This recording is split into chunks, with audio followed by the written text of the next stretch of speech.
في منطقة المالح ببلدية بوغازول يعاني السكان من نقص في التنمية مما يعطل حياتهم اليومية بشكل ملموس. اليوم رانا نطالبوا على الطريق حنايا، رحنا قداش مرة رئيس البلدية وما استقبلناش استقبال جيد. قلنا له على الطريق، قلنا له القنطرة راح تطيح لنا، ورئيس الجمهورية راه يقول المواطن ماهوش طالب المستحيل. حنايا ماناش طالبين المستحيل، ماناش طالبين المستحيل، انا طالبين الطريق والقنطرة راه قريب تطيح. قال لي كي تطيح راني نجي ليك، هذه القنطرة راه قريب تطيح. ورحت قداش مرة رئيس البلدية قال لي كي تطيح رانا نجي نخدموه.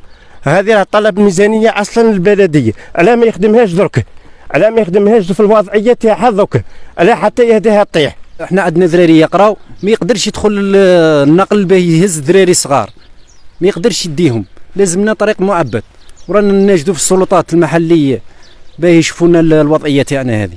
الطريق الرئيسية متهالكة والجسر هنا في خطر السقوط، بينما تشكل خيوط الكهرباء المكشوفة خطرا على الأطفال، إضافة إلى مشكل الصرف الصحي الذي يسبب تلوثا في المنطقة. رغم تقديم شكاوي لرئيس البلدية إلا أن الوضع باقي على حاله. احنا مناطق الظل الدشرة تاع المزاهدية، منطقة وادي المالح، بلدية بوغازول، الناجدو السيد الوالي، السينيسمو لهنايا.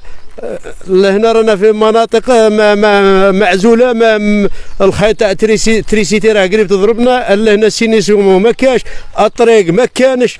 المهم حاجه راه ما تسعاش لهنايا. الغاز جابوه لنا 2009 ووزنوه لنا لهنا وما كان والو، سمعنا قال هضره.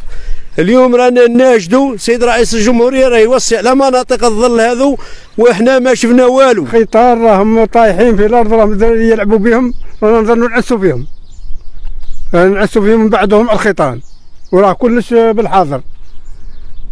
هذا والتريسيتي عندنا الحمد لله، الزوره عندنا، ولكن هذا المشكل هذا تاع البوطو والمشكل تاع الخيطان راهم قراب الارض. وعندنا ثقه ثانيه في الوالي هذا اللي راه جايين ان شاء الله ثاني ان شاء الله فيه خير. المنطقة بحاجة لتدخل سريع من السلطات المحلية لتحسين الظروف المعيشية، والسكان هنا يضعون أملهم في الوالي الجديد لإيجاد حلول فعالة.